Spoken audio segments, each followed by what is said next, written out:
से बुनियादी चीजों खरीदने के लिए थैले भर भर कर नोट दुकान पर ले जाना पड़ता। केले का दाम इसलिए कम नहीं है कि केला देखने में अच्छा नहीं था कंपनी 5 लाख, अब वो कहेगा कि हम इसे 20 लाख में बनाई और इसका प्राइस रखा 5 लाख रुपया।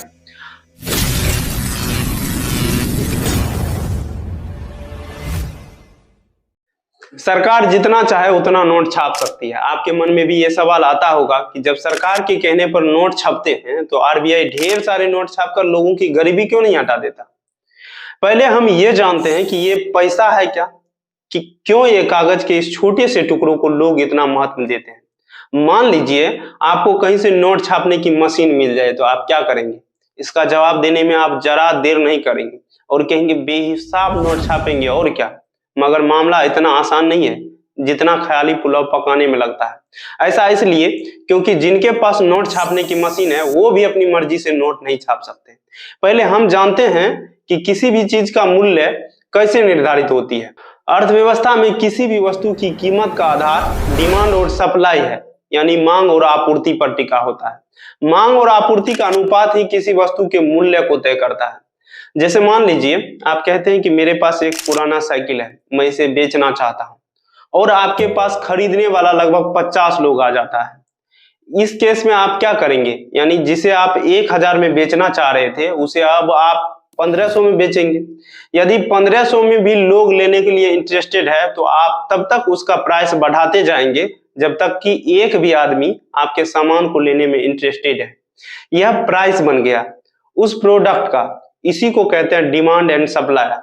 आप किसी फ्रूट के दुकान पर जाते हैं और आप देखते हो कि अनार का प्राइस ज्यादा है और केले का कम है। केले का दाम इसलिए कम नहीं है कि केला देखने में अच्छा नहीं है और अनार बहुत अच्छा है, बल्कि यहाँ पर अनार का उत्पादन कम है और मांग ज्यादा है। वहीं पर केले का उत्पादन ज्यादा है और मांग कम है, इसलिए केले का प्राइस कम है। आप कभी कभी देखते होंगे कि टमाटर का प्राइस 200 रुपये किलो हो गया। इसका मतलब ये नहीं कि टमाटर में अब ज्यादा पौष्टिक तत्व आ गया, बल्कि इसका डिमांड ज्यादा हो गया और उत्पादन कम हो रहा है। इसलिए जो आप दिमाग साइकिल बेचने में लगाए थे, अभी यहाँ पर टमाटर वाला भी वही फॉर्मूला लगा रहा है। एक कंपनी ने 500 कारें बनाई और इसका प्राइस रखा 5 लाख रुपया। अब यहाँ पर जिसके पास पैसा होगा वो जाकर कार खरीद लेगा और जिसके पास नहीं होगा वह साइकिल या पुराने गाड़ी किसी से भी काम चलाएगा। अब आपका सवाल यहाँ जो हमेशा दिमाग में आता है, सरकार ने खूब पैसा छापा और सबको 20-20, 25-25 लाख रुपए बांट दिया। अब सब सोचा कि चलो भाई कार खरीदते हैं और पहुंच गया शोरूम, लगभग 20,000 लोग। अब यहाँ पर कंपनी का कार खरीदने वाला बहुत हो गया, तो अब जिसका दाम रखा था कंपनी 5 लाख, अब वो कहेगा कि हम इसे 20 लाख में बेचेंगे क्योंकि खरीदने वाला वहां पर ज्यादा हो गया है। और 20 लाख में भी अगर खरीद रहा है तो कंपनी वाला कार के प्राइस को और बढ़ाते रहेगा जब तक कि कम से कम 500 आदमी इंटरेस्टेड, जितना कि कार का मैन्युफैक्चरिंग हुआ था। इस प्रकार आप कह सकते हैं कि करेंसी छापने से सिर्फ महंगाई बढ़ेगी, गरीबी कभी नहीं मिटेगी। अगर ढेर सारे नोट छपने लगे तो अचानक हर किसी के पास ज्यादा पैसा आ जाएगा। ऐसे में लोगों की जरूरतें बढ़ जाएगी, लेकिन सप्लाई सामान्य यानी उतनी ही रहेगी। ऐसा होने से बाजार में महंगाई 7वें आसमान पर पहुंच जाएगी। ऐसे कई केस सामने आ चुके हैं। जिम्बाब्वे ने एक समय बहुत सारे नोट छापकर ऐसा गलती की थी।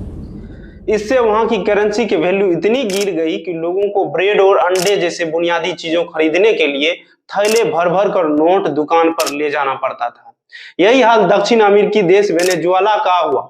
वेनेजुएला के केंद्रीय बैंक ने अर्थव्यवस्था को संभालने के लिए ढेर सारे नोट छाप डाले। इससे महंगाई हर 24 घंटे में बढ़ने लगी और खाने पीने की चीजों के दाम रोजाना डबल हो जाते थे। सरकार और आरबीआई कई मानकों को ध्यान में रखकर नोट छापने का फैसला करते हैं। इसमें जीडीपी, विकास दर, राजकोषीय घाटे को देखा जाता है। इसी के आधार पर नोटों की छपाई की जाती है। साल 1956 में मिनिमम रिजर्व सिस्टम की शुरुआत की गई थी।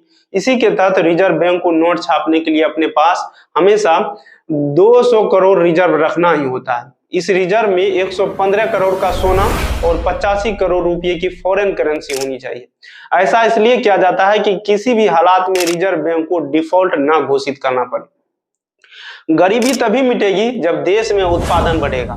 ज्यादा कैश फ्लो का असर देश की जीडीपी पर भी पड़ेगा। क्योंकि नोट छापने के लिए आरबीआई को विदेशी मुद्रा और सोना रिजर्व रखना पड़ता है। ज्यादा नोट छापने के कारण विदेशी मुद्रा कम होगी, जो भारत के विकास की रफ्तार को धीमा बताएगी, जिससे जीडीपी पर प्रभाव पड़े। ज्यादा नोट छापने में खर्च करेंसी प्रिंटिंग प्रेस भी ज्यादा होता है। अगर ये न्यूनतम राशि नियंत्रित ना हो तो अर्थव्यवस्था पर संकट आ सकता है।